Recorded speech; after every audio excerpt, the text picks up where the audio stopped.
le courage, ça résonne pour vous? En fait, ça m'emmène très loin quand on parle du courage.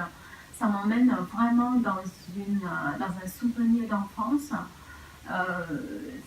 C'était les années 80, 85-6, où il y a beaucoup de beaux people qui partent de Vietnam pour aller à Hong Kong pour les raisons politiques ou juste pour avoir de quoi manger.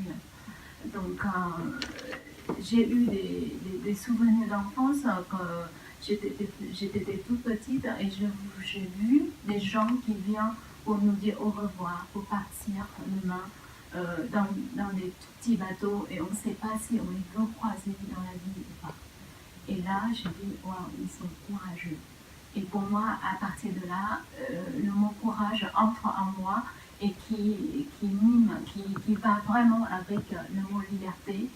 Et j'ai pu être journaliste pendant 7 ans. Et c'était un courage aussi de dire des choses, il ne fallait pas le dire au Vietnam. Et au bout d'un moment, je dis, bon, être journaliste dans mon pays, c'est trop parent, quoi. C'est haut-parleur de parti communiste, c'est pas possible. Et puis après, voilà, j'ai changé mon carrière. Je suis devenue manager parce que j'ai fait 2 ans d'études en management. Et j'ai travaillé dans les entreprises françaises beaucoup. Donc j'étais le numéro 1 de Hermès au Vietnam et après Christian Dior au Vietnam. Et j'ai eu une vie quand même extraordinaire comparée avec mes amis vietnamiens, que j'ai pu voyager pas grâce à mon mari, mais grâce à moi-même.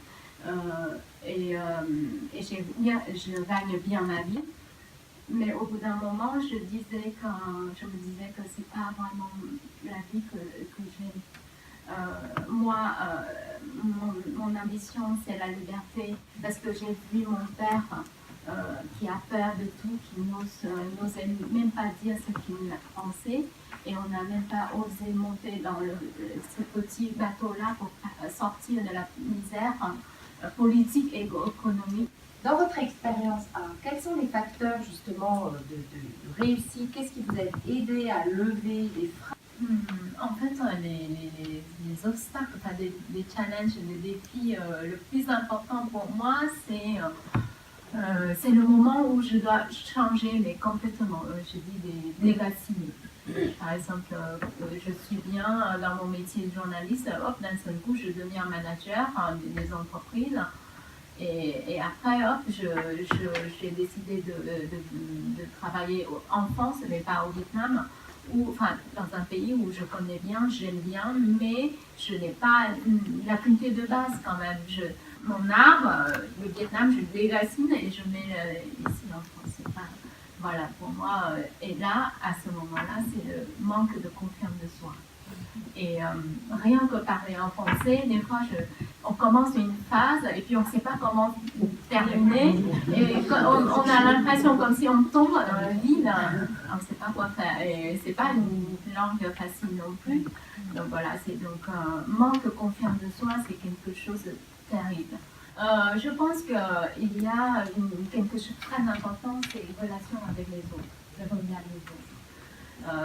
Donc il faut qu'on soit dans un environnement où il y a quelqu'un qui nous fait confiance déjà. Et là, on dit ok, si il réussit sa vie, s'il a d'autres choix dans sa vie bien, et s'il me dit que toi tu peux faire ça, ça veut dire qu'il voit quelque chose en moi que moi-même je ne vois pas. Donc déjà, si on a des amis, la famille, etc., qui nous fait confiance, ça nous aide. Après, je suis vraiment d'accord avec vous, c'est la question de l'entraînement. Pour moi, le courage, c'est l'endurance. Il y a un moment où on croyait qu'on tombe dans le marathon, on doit respirer et on recommence. Et là, c'est à ce moment-là, on sent qu'on peut aller encore plus loin. Donc, cet entraînement, pour moi, c'est comme un sport. J'ai fait yoga, donc je comprends, je commence à méditer des choses comme ça. Aujourd'hui, on prend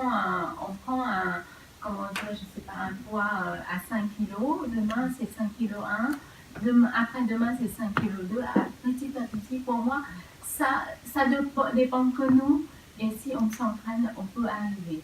Si les autres peuvent arriver au bout d'un mois, moi je peux me permettre d'arriver au bout de 2 ans. C'est pas grave, j'arrive quand même. Donc. Quels sont les conseils que vous pourriez partager au regard de votre expérience et les 3 messages clés que vous avez envie de porter ce matin? On peut dire que mes conseils est très simple.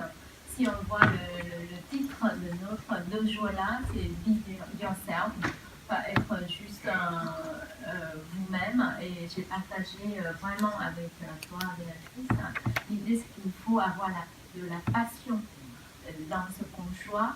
Et pour avoir, en fait, la passion c'est quand même une source d'énergie énorme en nous, mais il faut des fois aller chercher.